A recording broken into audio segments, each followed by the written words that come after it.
gas station bathroom was one of the filthiest, most disgusting places Shelley had ever seen. The nauseating smell that permeated the air wafted into her face, violating her nostrils as soon as she opened the door, invading her mouth and nose before settling on the back of her tongue. Used toilet paper, bloody tampons, and cigarette butts littered the ground like repulsive landmines waiting for some poor unsuspecting sap, only slightly more careless than she, to trudge through the cesspool in a rush and smear their revolting contents even further across the tiled floor. One of the fluorescent lights above flickered randomly with a sinister inconsistency, as if it had a mind of its own. For a moment, Shelley contemplated testing her body's demands for reprieve until she could find another gas station with a cleaner restroom, but remembered the sign she read on the interstate just before taking the rest stop's exit. Next gas, 60 miles. Besides, nature had been urgently calling for a while, and it wasn't dialing number one. Carefully, Shelley stepped around the nasty obstacles strewn along the ground and made her way towards the bathroom stalls.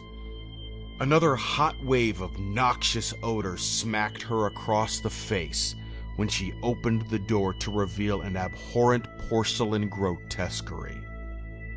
Vomit began creeping its way up her throat when she took sight of the crap-covered commode, where only dull bits of white and grime were exposed here and there like the last remaining survivors of some horrific catastrophe, having been caught in this volcanic explosion of feces which now cascaded down in all directions, billowing in and out of the toilet, bubbling like toxic sludge.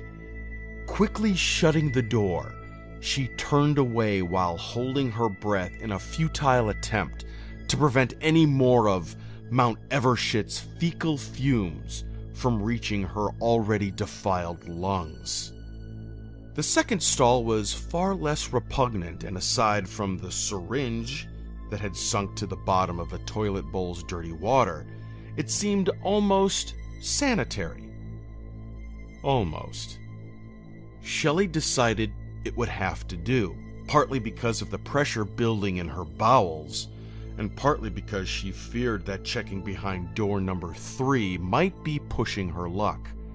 Summoning every ounce of courage in her body, she pulled down her panties and squatted over the seat, making sure not to touch her skin to the vile porcelain throne.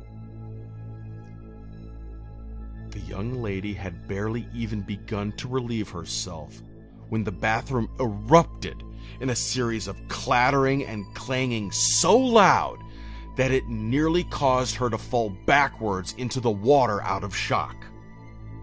Someone had burst through the bathroom door in a flurry and knocked over the metal waste bin that had been standing next to the sink.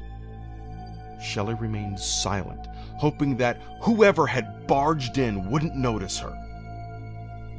It was the middle of the night, and as far as she was concerned, anyone causing such a ruckus in a dirty bathroom on the side of the highway was either addicted to smack or a raging lunatic.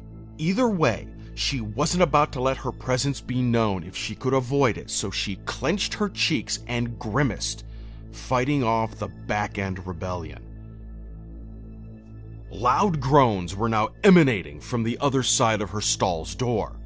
It was a woman's voice, which only slightly alleviated Shelley's feelings about the predicament she had now found herself in.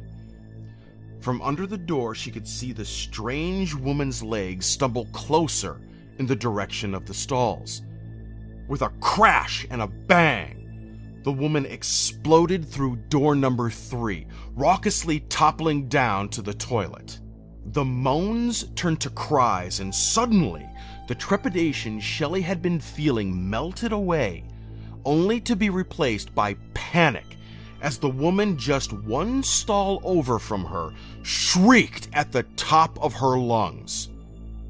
She wanted to speak up, ask if anything was all right, but the noises coming from the other side of the flimsy metal barricade between them paralyzed her vocal cords. The woman began choking, her gags only briefly interrupted by the sounds of screams. A rank, potent stench swelled from the third stall and saturated the air in the room, even overcoming the vomit-inducing aroma Mount Evershit had been cultivating in the first stall. The woman's shadow, casted by the one good fluorescent light in the bathroom, jerked violently on the grimy floor under Shelley's feet. Shelley tried desperately to drown out the horrific noises taking place behind door number 3, but they had gotten so loud that covering her ears barely muffled the woman's sobs. A symphony of sickening cries burst forth from the strange woman's stall. Shelley began to wonder how much more she could take before the mind-numbingly awful sounds and smells would drive her mad. No longer capable of withstanding the war being waged on her senses, she tried to work up the nerve to make a break for the door. But before she had the chance to run, the noises abruptly halted, and with a splish and a splash, the room fell silent. Shelley squatted over the toilet for what felt like minutes, doing her best to remain as quiet as possible. The woman in the third stall's shadow slowly started shifting again across the dingy bathroom floor. Shelley prepared for the screams to begin anew, but instead of filling the room with more of her ear-piercing shrieks, the woman fell off the toilet and rolled halfway underneath the divider between the two stalls. She lay there, motionless, cheek flushed to the urine-stained floor and wide-eyed, looking up to the frightened young lady still squatting over the toilet with her thong around her ankles. Thick, black fluid began to discharge from the woman's mouth and nose, dribbling down her face like chocolate syrup on a sundae. With her final few breaths, she forced a couple of tiny grunts out of her oozing mouth in attempt to speak. You have to get out of here. Following these words, the last little bits of life faded from her body. Shelley watched in terror while the woman's eyes rolled back into her head and the same black ooze started to trickle from her tear ducts. Something began splashing around in the toilet bowl inside the woman's stall. A cocktail of confusion, anxiety, shock, and dread swirled around inside the young lady's head as she tried desperately to process what was taking place.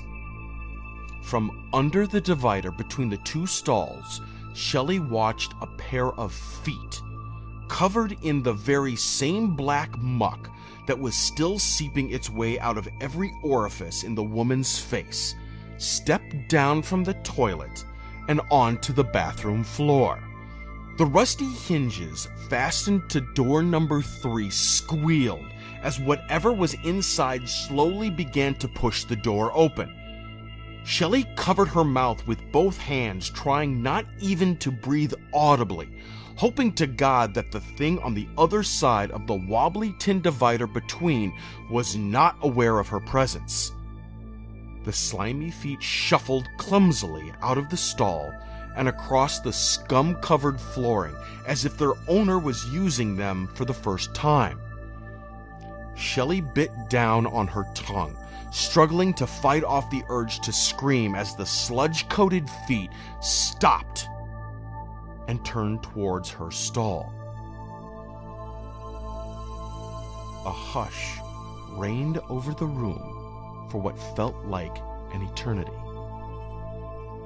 Finally, a gravelly, cracked voice broke the silence, emerging from the other side of Shelley's door. I'm terribly sorry, miss.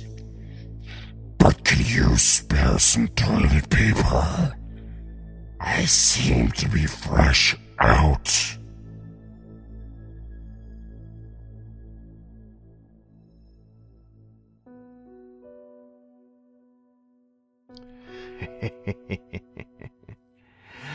She's making her way to the bathroom. It won't be long now before I have my first kill. This is so exciting. Okay, just like I planned.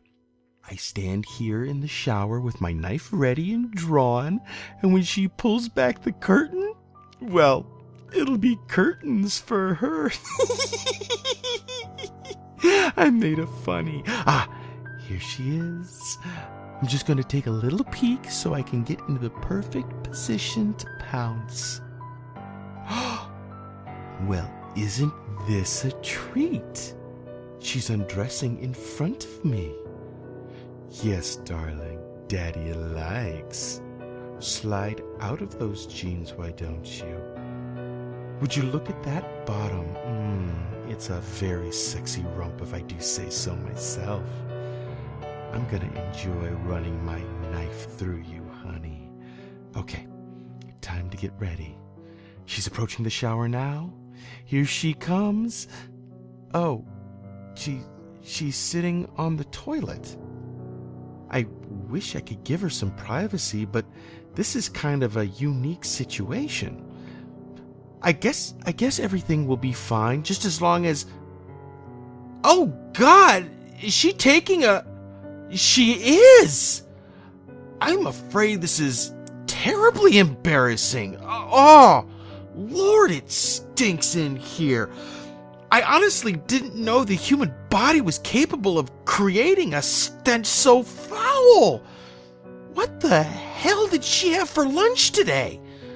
It smells like 3-week-old cat food that's been left out in a dumpster behind a sushi restaurant. Ugh, I can taste it. Oh, Jesus, why can't I taste it? How about a courtesy flush, darling? What, were you raised in a barn? Ugh, never mind that. Even barn animals would be offended by the putrid concoction you're brewing inside that pungent porcelain pot you're sitting on. Ugh, my God, she's picking her nose now. That's it. This woman has lost all sex appeal as far as I'm concerned. Christ, she's really digging deep, isn't she? What the hell is she trying to do? Scratch her brain? Oh, don't you... No, don't you do it. Don't you eat that booger, young lady. Ugh. She ate it. Unbelievable. Okay. Stiff upper lip. You can get through this. Sure, things haven't gone as expected, but that doesn't mean this can't still be a successful outing. She appears to be finishing up anyways. Just straighten up, wipe the tears from your eyes, and get back into position. You don't want a nickname like the Blubbering Butcher or the Crybaby Killer, do you? It's not scary. Oh, of course she would wipe back to front. Nothing surprises me anymore. Wait, where's she going? No, don't go! I think you might need to take a shower after dropping that bomb, Craparella. You aren't clean. At least wash your hands!